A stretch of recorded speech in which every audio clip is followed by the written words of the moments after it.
Okay, you're on camera. Today is April 8th, 2016. My name is Tony Hilliard. I'm a volunteer at the Atlanta History Center, and with me is Sue Verhoff, the senior archivist at the History Center.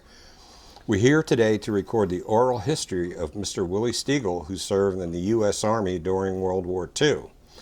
With us today is also Ruby Stegall, Mr. Stegall's wife. Mr. Stegall's oral history is being recorded for the Library of Congress Veterans History Project.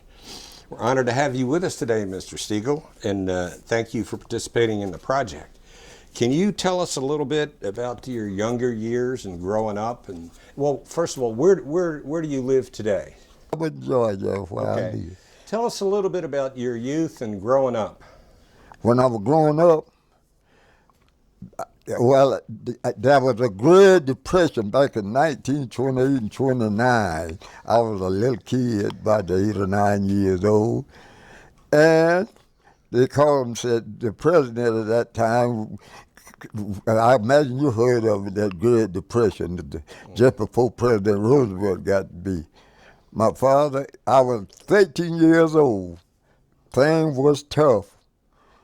My father hired me out to finish a man farm for 40 cents per day.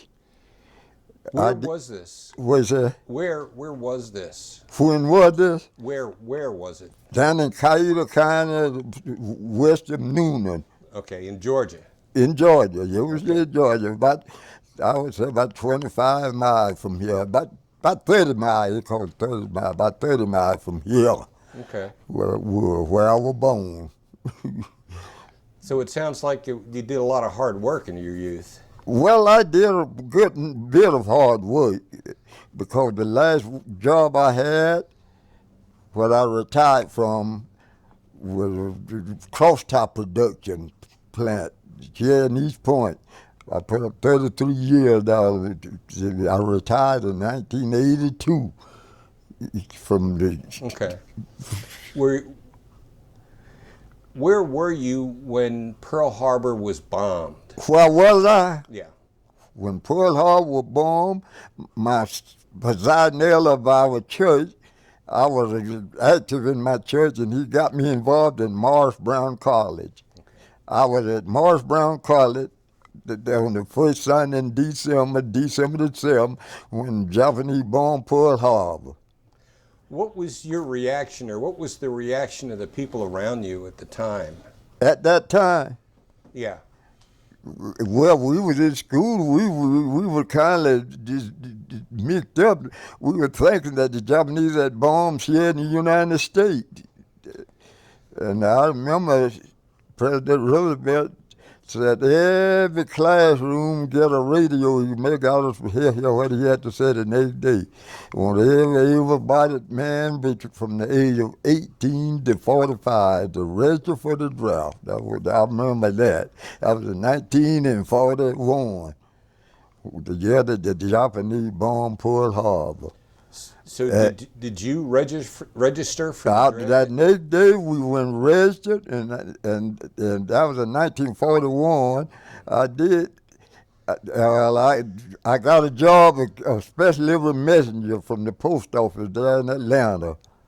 I was special delivery messenger from September 1942 till I was drafted February 1943 when I was called into the service. Okay, so you were drafted. Drafted I was drafted. I got my every now and then everybody get a letter, had on our greeting from the president. I got mine the last of January 1943, and I reported the 13th of February 1943 when I reported to begin to take my physical. Where did you report? Well, Yeah.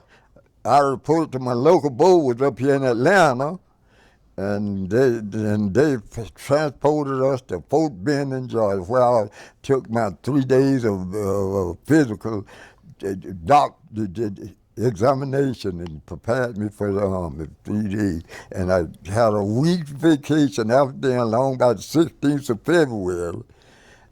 After I finished my week of physical examination and so forth, They gave me a 7-day furlough. I came home, get your business straightened out because you going in the Army. And I came back the 23rd day of February. And I come back, and I was down at Fort Benning, making preparation, getting all my supplies and the arrangement and all, till the first day of March on a Sunday. They transported me to Fort McClellan, Alabama. That's where I began, first day of March on a Sunday. I'll never forget it. Was it segregated? Were you segregated at that time? We were, yeah, that's right. We wasn't no, well, we had white officers and Okay. all. And when we first day of March, when I began my basic training out at Fort McClellan, Alabama. That was on a Sunday night. We got there that Sunday evening, regular after Sunday, and they started our basic training. That the first day of March. Well, what was that like? What was the basic training period like?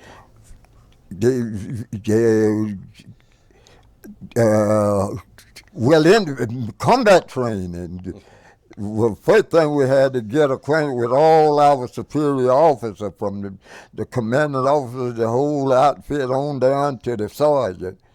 That lasted, that first day, that first night lasted. And then we took combat training, as if some of the same thing we did when we went in combat. So it was infantry training. Definitely infantry, right. Okay. Infantry, that's what it was.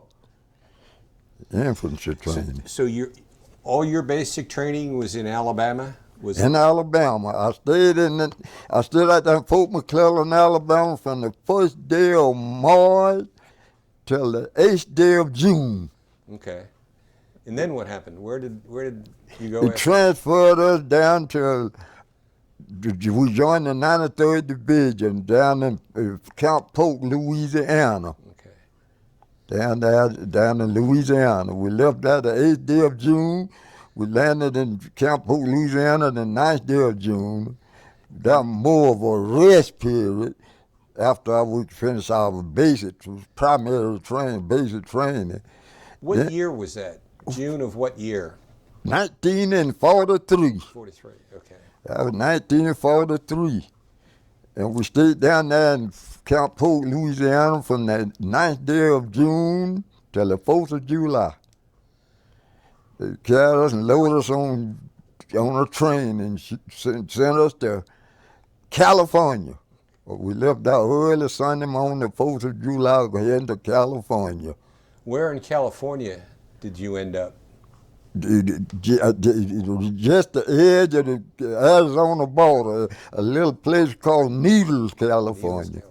That's what but they carried us out beyond Needles before the truck come picked us up at a place called Bartow, California, and brought us back to a place, little town, Essex, California, above, up in the jungle, where they said it had been, I believe it said 28 months since it had rained enough to sell the dust. It was dry and hot out there.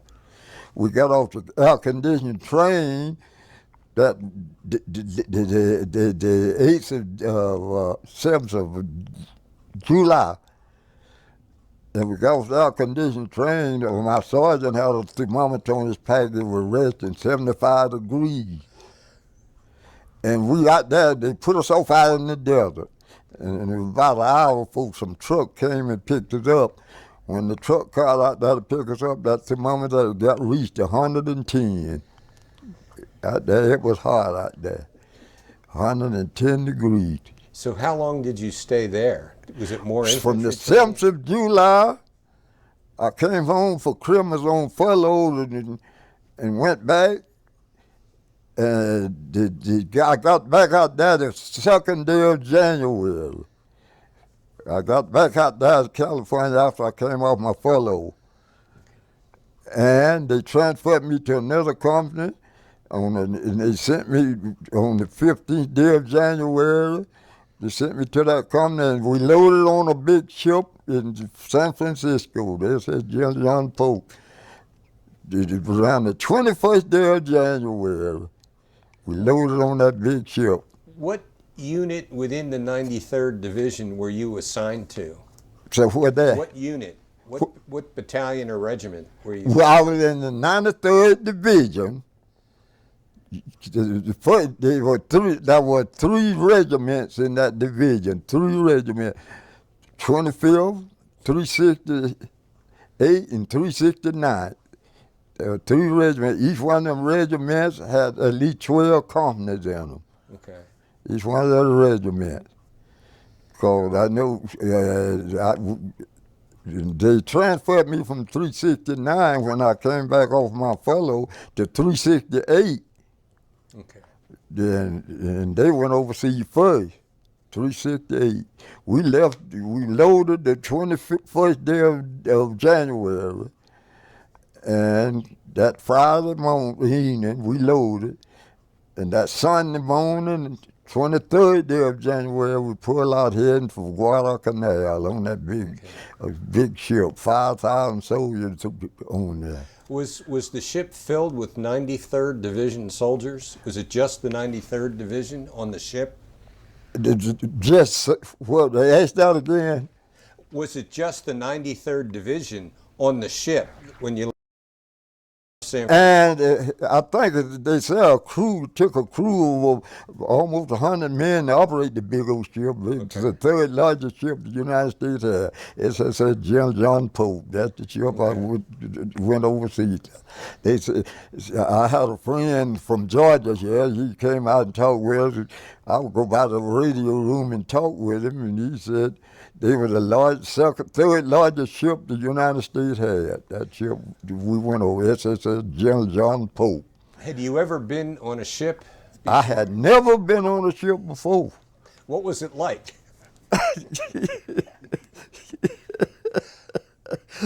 Well, I don't know.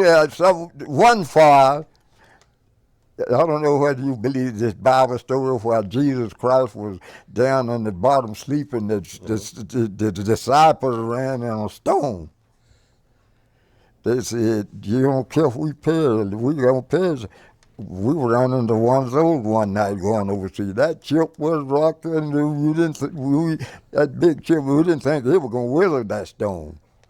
The captain came over the intercom and said, nobody get on their bunk. We're on the edge of a storm. We're going to weather this storm, change our course a little bit. And so we're going to weather this storm. That ship was rocking. That's like I take the ball and rock it. Ooh, Lord, you hear praying going on. Lord, how much? Lord. you hear praying going on. And how long was the voyage? How long did it take you to get from the 23rd day of January till the 7th day of February? Okay. When we landed at Guadalcanal and Benicia, they put part of our group over at Guadalcanal. We went on up to a little island called Benicia with a big supply dump. Well, that was February the 7th. We worked at a supply dump there till the 1st of June. They transferred us over to Montana, Georgia in the Solomon Island. We stayed 1st of June till the 1st of October was a supply base. And after that, they sent us to Atlanta, New Guinea to a supply. 1st of October. We stayed there till the 1st of January, 45. That's when they sent us up there to Mahara, I believe that's the name of that little island, where they lost too many soldiers was buried there on the beach. So we was up there to hold the enemy at bay till they dig up the soldiers and do something else they said. They said they were going to turn that island, they were going to vacate and turn it back over to the enemy. But we had to hold them at bay there for about from January and February. That's when we weren't up there to fight, we just up there in a defensive position. Okay. And that's when our lieutenant, he had to send out a patrol every day to go out in front of the line, see what was going on so he could see what the enemy doing or something. Anyway, 12 hours squad, our company commander told our lieutenant, said, take your second squad and go out in front of the line and look around. So now you're not going out to fight. So if you see the enemy, stay as far from him as you can. Stay out of range. Don't fire him, just stay out of firing range. Says just take down how many you think you see, whether anything of importance, make a record of. That's what you're going for. Don't go up on that hill. So we got that hill. We got all kind of explosives up there. You could walk on and step on something and blow your way. Go to the foot of the hill and look around and come back. The sergeant that was second to the lieutenant, he was the head, Nate's head man. Mm-hmm. So the lieutenant said, "Bang, I want a Purple Heart this morning. No, I don't want no Purple Heart. I want to go home. We've been over here in these jungles about a year almost. So I don't want no Purple Heart. So I want to go and come to command." Now, when Pierre said, go to the foot of the hill, look around, about 4 minutes highway, I always said, don't go up on the hill. There's dangers up there. He was death-struck. We got out there and walked about 4 minutes that road, looked around, saw the road that led up on the hill where they had hauled all them bombs up there and planted. Let's go up on the hill and see what's up there. The sergeant said, we're not supposed to go there. We'll come to command and said, I'm leading this patrol. Y'all come on. Swung his rifle. We followed him up there. And he took the scout, told the sergeant, said, the other 10 men, say, hold around here on this side of the enemy. And he took the scout and walked about 4 minutes across the road. That's what I heard. Saw logs flying. Bush log bigger than that tree out flying through there. The scout come back around and I said, that lieutenant done killed himself. Sure enough, you could, well, nothing left but one leg and up the hill. Yeah. There are 2 arms and a head, and one leg. This leg here had a strip like that big, hang on to the 2 arms and the leg, head and 2 arms and left intact. Yeah, all this blows away. Was he a young officer? What is that? Was he a young officer, a young lieutenant? See, was he young? Yeah, he was about that. He was pretty young. Yeah. He pretty young. I would say, about been a few years older than me. I am. Mm-hmm. He was a young officer. What rank were you at that time? So what? What rank were you at? I was a PFC. A PFC. Okay. I was a PFC. That was in January 1945. That's when that was. So you did a lot of patrolling, right? That's right. Yeah. That's right. Did you ever come across the Japanese? I did. One time when we invaded, after we left them up there, the Japanese raiding our supply dump on Maratai.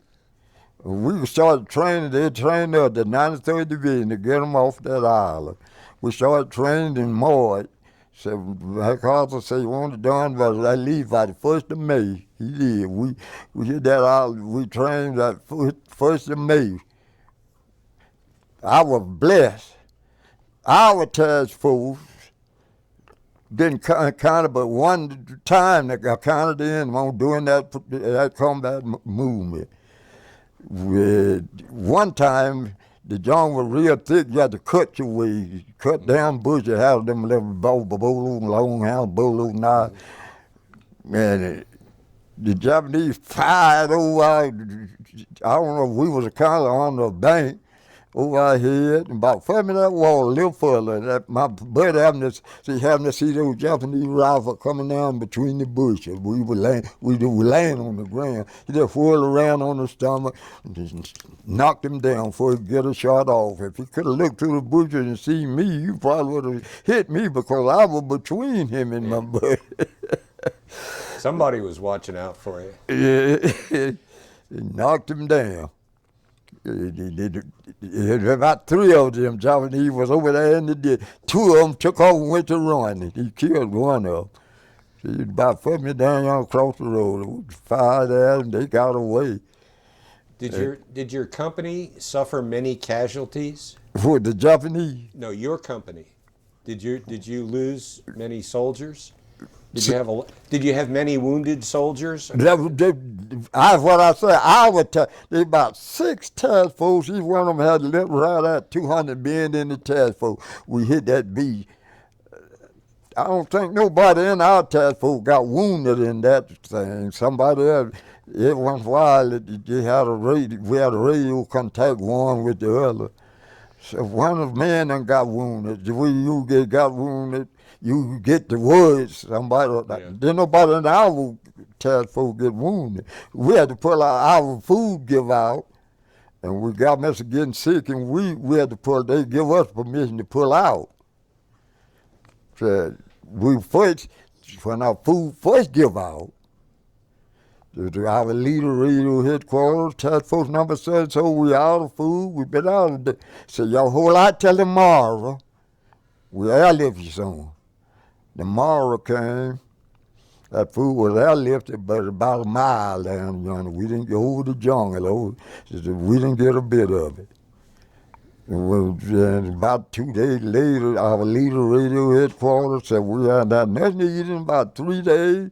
Said some of these men getting sick. We can't leave them, can't do it. And said, I'm getting weak. Our leaders said they give us permission to pull out of the operation, pull over to the beach. Pull out, said as soon as we were out, keep the radio on. Said, when we ran up some transportation, we'll come out there and pick you up. And we had to blast. Our guides and thing knows how to lure fish to the head and throw a hand grenade in their marks and blast. That's what we eat for 2 or 3 days. Blast fish out of the water without blast, dress them, soak them in that salt water and roast them, hang them over fire and roast them. That was our food for 2 or 3. How many landings like that did you do? How many? Landings? How many beaches did you assault? We stayed out there about 2 or 3 days. They sent out down Guadalcanal. We come back down there, and they got ready to go to the Philippines. Okay. That was in May. So they come picked us up. And go every once in a while they were radios, task force number so and so. I got an injured soldier. Didn't nobody? I don't remember nobody in our task force. We got fired on 1 or 2 times, but nobody engaged. Yeah, but I'm trying to think when we went to Maratai. That was. After we done left them up there on Hallamahara, when we held them Japanese back there, the enemy had a patrol heading up there where we were. The sergeant, our company commander called for the bomb sergeant dropped bombs, artillery shells on the. He had his sights set wrong and dropped 1 or 2 shells on us. The Lord, that was a blessing. Them shells falling right around us, digging a hole in the ground big enough to put that car in there. All of them exploded but one. One fell right on the top of that little dugout. Me and Clarence Clay and do it really. Just rolled off. If that had to explode. Somebody was with you. Somebody was watching over you. I got a letter from Mama that day, the day before. So we had special prayer service at the church for you and all your servicemen. So your name was written down, all known servicemen name was passed around a big paper. Your name was written down. He took him and called you, name my name, had the church to join him with your, and that was the prayer that was answered. Because 10 shells fell. That comes when we got the word from our outpost, said there's a Japanese patrol, well armed and a good many of them heading up the ravine in such a direction, such a way. And our county commander called the sergeant and said, drop 10 shells on them to that patrol. Your range at such a feet. He started dropping them shells on. Boom! They falling not far from what me, that little dugout we was in. Ooh, Lord, the men I Clark guess that was a helpless feeling. What you say? A helpless feeling. You couldn't do anything about it. That's the truth. There wasn't nothing you could do. That one, them shells, some of them falling from me there, and that one fell right on the top. It knocked a hole in there, and that next morning it rained that night. Water was knee deep in there where we were.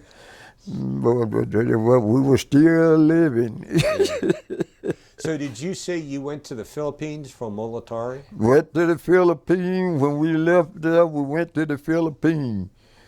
They sent us out there a place called Tigbao, where the Japanese was raiding one of the supply dumps out there, in North Philippines, Zamboanga, Mindanao, in the Philippines. Okay. That's where I come home from. Well, when you went to the Philippines, what year was that? That was in 1945. 45, okay. When I went to the Philippines around the 1st of July, and the war ended about a few weeks after, August or September 1, when the war ended. The war ended in Europe when we were invading that island in May. That's when the war ended in Europe. That night we were sitting out on the beach. We waited until the ship come and haul us and dump us when the war ended in Europe. Now, hear this. That was the word they would use. So the war in Europe is over. And they're going to send everything over here to help y'all get this thing over here. And boy said, there ain't was so-and-so. So we don't know what we're going to run into. Figuring to hit this island, we don't know what we're going to run into. So there ain't what. Shut up, yeah. So that was in May. And I believe it was August or September 1 when the war ended over there. MacArthur, our headquarters, represented with MacArthur Pound, he called us, he went to the meetings, and MacArthur said, I want to have hit the Japanese from all angles the 1st of October. That was in July, August, or September 1. So I wanted ready the 1st of October. This guy, he was on MacArthur Pound from the 93rd Division. That's our 3. So the 3rd Army has been tried. That's one of the biggest armies the United States got. 3rd Army. They was in Europe fighting Germany. Now they over here. So the 3rd Army going to come in from China, of course. And the 93rd Division, some 7,000 strong, going to be the support group for the 3rd Army. That was us. Okay. So I want this ready about the 1st of November, so when Thanksgiving and Christmas gets here, we'll probably be having it done, have it over, and everybody can go home. But they ended, it was August, September 1 when I think they dropped the atomic bomb in August. August. Yeah, It one of them. I know the one, I forgot. That was, it ended in August. Were any of the troops aware of the atomic bomb? I mean, how did you find out about that? Did the word just come down, or was it in newspapers, or what? What about find out that our representative from the 93rd, when MacArthur would have a meeting and plan an attack, they would bring the message back. Okay. Our representative from the 93rd Division, they went for the purpose of keeping us informed as to what was going on and how it affected us.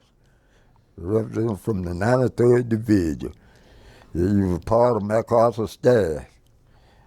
They would keep us informed as to what was going on and how it going to affect us. What was the reaction I try to play it cool and calm, try to stay. It wouldn't be like that guy when we were going overseas there. We had been out there in that water about 8 or 9 days. And that ship was rocking. Then one big man who was standing up there crying, tears and ran down on his cheek. Somebody said, "What's wrong with you?" "I'm sick of all this water. I just wonder how far are we from land?" "About 6 miles." "Yeah, well, see land after a while." I told my straight down. He said back there with me, I said, "About 6 miles straight down, you can't see that 6." All I know is So yeah. when did they take you off, or when did they start sending you home, or sending the troops home? Home Yeah. when the war ended. And see, they about 15 or 20 of us.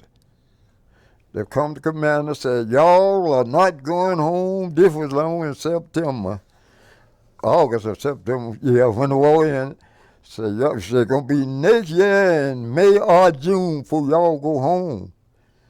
So there's some money to be made in come. There are non-commissioned officers gonna be available. Y'all, this company gonna remain active. That's what they told us.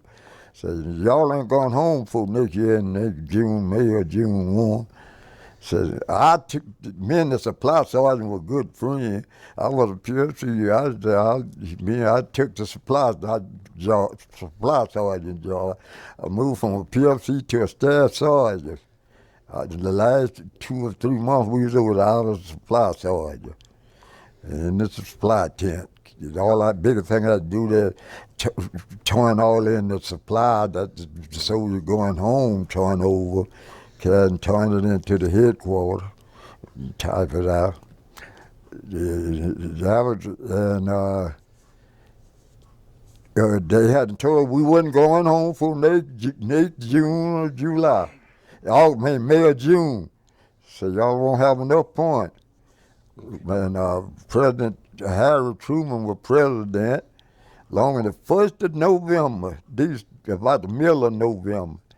He issued orders. So those men have done their duty, points or no points, let them men come home. And he was keeping over there. It was said. And then they told our company and that regiment, said, as soon as we could round up some transportation, we're going to send get y'all. So around the 10th of December, they sent two or three ships up there to get us. Carried us up from Mindanao up to Leyte in the Philippines. And we got up there about the 15th of December when we got to Leyte. And around the 20th of December, they called my number. You had to be there. If you wasn't there when they called your number, they take it away. You're gonna be. They said it's gonna be at least a month before they call you again. The one little soldier standing beside me, had a bunk beside me, said they done called his name 3 times and put it back. He had supposed to went home first when the first shipment. And I heard about 3 or 4 calls. So you need not report now. Your name is taken off the list. Oh, Lord. They ain't going to call you back in the next 3 or 4 weeks. So where did you go from Leyte? I mean, you boarded the ship, and then did you come right back to the States? When we boarded the ship? Yeah. We boarded that ship the 21st day of December. The captain come over the intercom. That's at 3 o'clock. So we going heading to the United States. I ain't gonna say when we're gonna get there. That ship I could have got out and outswam the thing. We left. But one thing give good consolation. We're heading in that direction. 3 o'clock that evening. December the 21st. And it was the 18th of January when we got to the United States. Was the trip calm? Was the ocean calm for the trip? For about 2 days there, I don't think that little ship was going to make it. Woo, that thing was rocking. they would put on the bulletin board how far we came since yesterday evening at 3 o'clock. Them 2 days that water was rough, that thing didn't do about 195 miles. When the calm water was calm, we did do about 225 miles in 24 hours. But them two, I didn't think that thing, they put out the captain come over the intercom, so there's some, they want some suggestion as to what, the war's over, so we want some suggestions from some of them people as to what to be done with some of the surplus ships. Says there's some papers at the bulletin board out there. Says don't put your name on it. Just make your suggestion and stick it back in the box. Somebody, this is Keith Palmer, the old thing we was on that didn't ever think gonna make it. Somebody put on there, load the SS Keith Palmer with time bomb, turn it around back out in the ocean, let it go so far and blow up. So it was a slow boat. It was a slow. What I said, I could have got out and I swam the thing. Well, on the way back, what did you do? Was there anything to do on the ship? Or Nothing. Yeah. Wasn't nothing you could do out there. Well, take things as they come. And pray. One thing, pray. Where did the ship drop you off? Where did the ship stop? Where did it stop? Yeah. It didn't stop nowhere until it got to Los Angeles. We got to Los Angeles December the 18th, about 4 o'clock in the morning, before sunrise. That thing opened up that big old fog horn before we got to the dock, about 20 miles before we got to the dock. They opened up that big old horn, let us know we were heading into the dock. We Los Angeles, California. Stayed there a day or two and head to Fort McPherson here in Atlanta. Did you come? Were you discharged out there? Did you come back to McPherson? No, I was discharged up here at Fort McPherson, Georgia, on January the 29th. I was discharged at Fort McPherson. January 1946? 1946. Okay. Yeah, Fort McPherson. So what did you do after? Well, let me go back a little bit. What was your experience? Were you in a segregated unit the whole time you were overseas? So did I what there? Were you in a segregated unit the whole time you were overseas? Most of the time. Most of the time we had white officers. Some. Yeah. That's Yeah.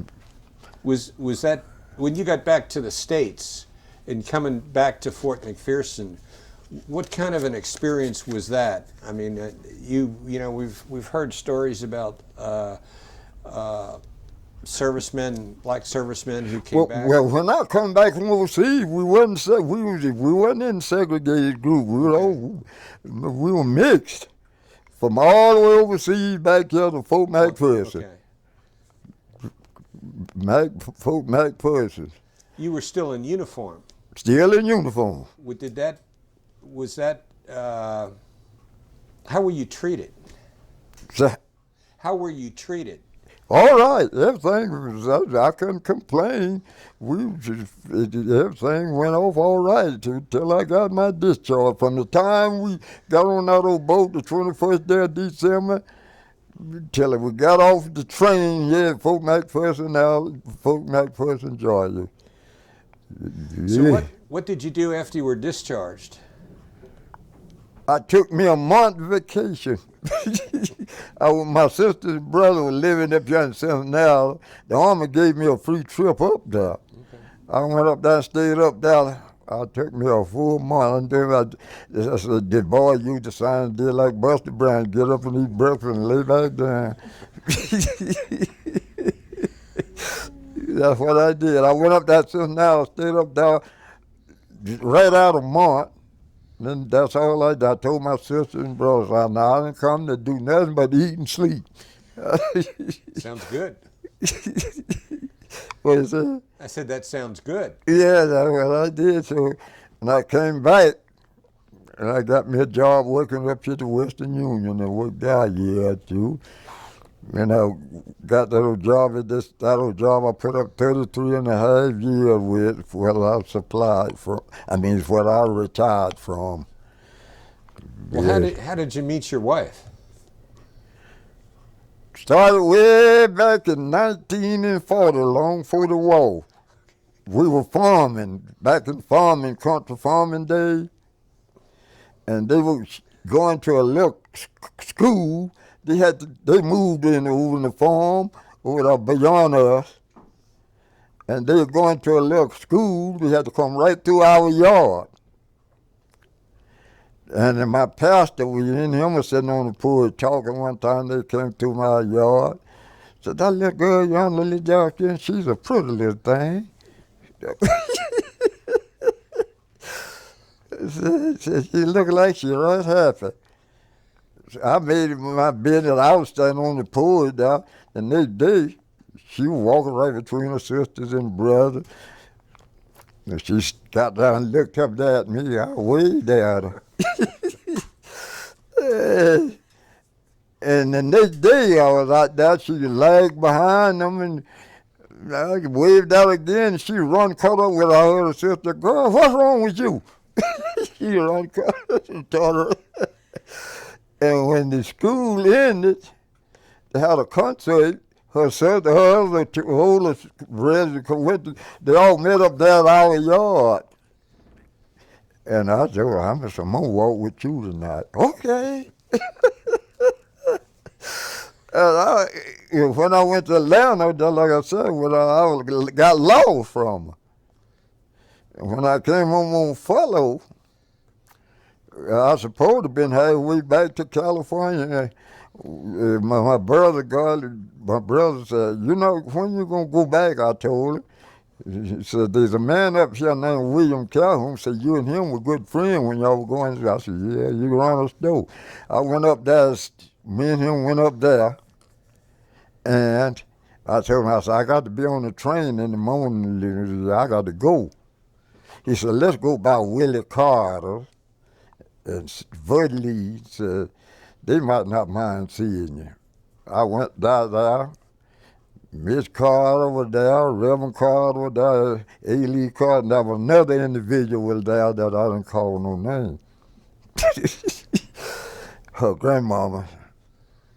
We were there talking about where the army life and said, young lady, run in the kitchen, get me a glass of water. She got up, went in there and got a glass of water. Miss Grandma said, okay, thank you, that'll be it. This young lady turned to me. You have some water? I'll bring you some water. I don't mind. I said, well, give me a glass. You'll be toting water now 4 or 5 times. She gave me the glass, and I went out there to the front of the door where the spigot was for drinking water. She came out there and started talking shy. Where have you been all my life?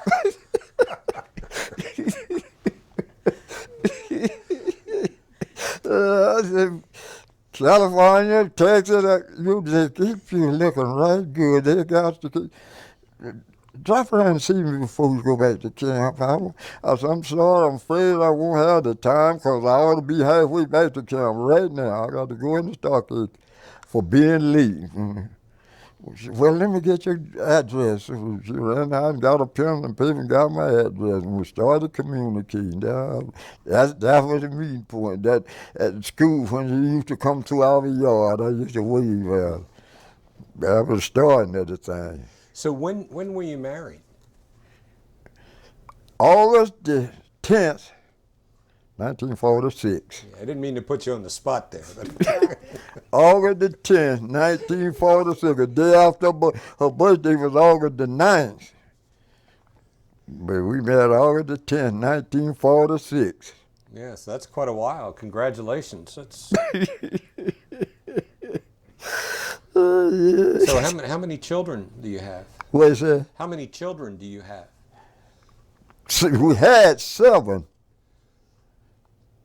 my two oldest boys, my oldest son was a Vietnam veteran. He went to Vietnam and stayed over there a year. He came back. He lived about 8 or 9 years after he come out of Vietnam. He passed. And my second oldest son, some malpractice carried him away. My oldest son. I had 7 children. I did 1 girl and 6 boys. What I had. And then I got 5 of the boys still around. That's How about grandchildren? 12. 12. Okay. Sure, he got, how many he got? 3, ain't he? He the baby. That's my baby there. Okay. I got 12 grandchildren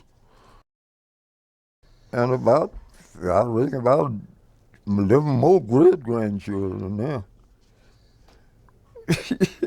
Well, God bless you. I mean, What is that? I said, God bless you. Oh, yeah. I mean, I can't worry about it. Well, I said, sometimes I feel like when God passed out the blessing, I was a recipient of all of them. But I feel it, but I know better.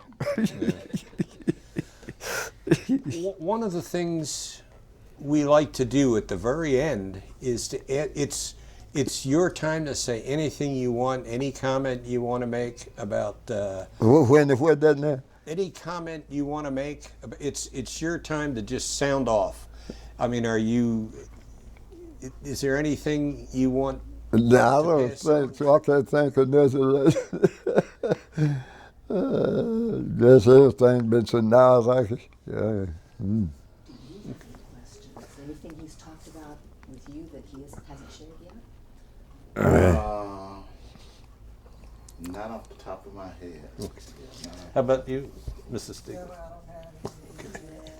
Well, we want to thank you for participating in this project, for telling your story, and also thank you for your service. You know, we're very happy that you came and just told us about what it was like for your tour of duty. Mm-hmm. So what's that there? I said, thank you. Thank you. Thank you so much. Yeah, I thought you sure will. I'm glad that I hope it be any help to Yes. accomplish what y'all are aiming at. Mm-hmm. No, this has been wonderful. You had interesting experiences, and we're grateful that you shared them with us. Thank you.